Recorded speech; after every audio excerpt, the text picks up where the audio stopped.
Nice. So I've got my friend John here. He's a good player. We've been spending some time getting this driver dialed in. His numbers are perfect, as you can see here. So let's take a look at what he's got set up here. And then I want to show you just how to make this thing so radically different and get such a different change in his ball flight. So he's pretty well optimized on how this is going to launch. Now he's got both of the weights very close to the center of the face. That'll reduce the spin and should make him hit it a little bit lower. And then this 10-degree head is set pretty close to that standard loft. Now what I want to do is radically change this thing. So I know John is deathly afraid of overdrawing these balls. So I'm going to start with this weight all the way back into the low heel. And then he also wants to minimize the amount of spin he has. That's why we had the weights all the way up in the first place. So I'm pushing both of these back into the club and towards the heel. Those are both the areas you wouldn't want for the most spin and the most draw bias. Then we're even going to do a little something fancy to the shaft here too. Right now he's got a 10-degree driver. I'm going to make that 12, and we're going to really ruin John's day.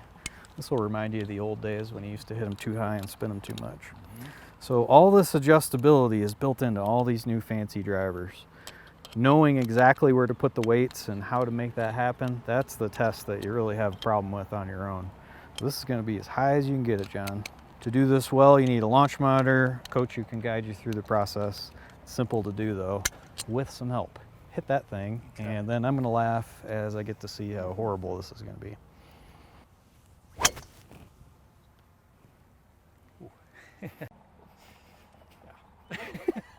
Just what you wanted. You launched that one way too high. Spin rate on that is almost 4,000 RPMs.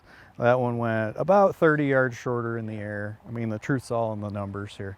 We laugh because you can do so much with all these golf clubs, and yet you at home don't always even know where to start, and I just affected how much you hit this ball by 25 yards. You need a coach. You need a launch monitor. Go find a local GOLFTEC coach near you today. Get both those things done. Schedule a tech fit.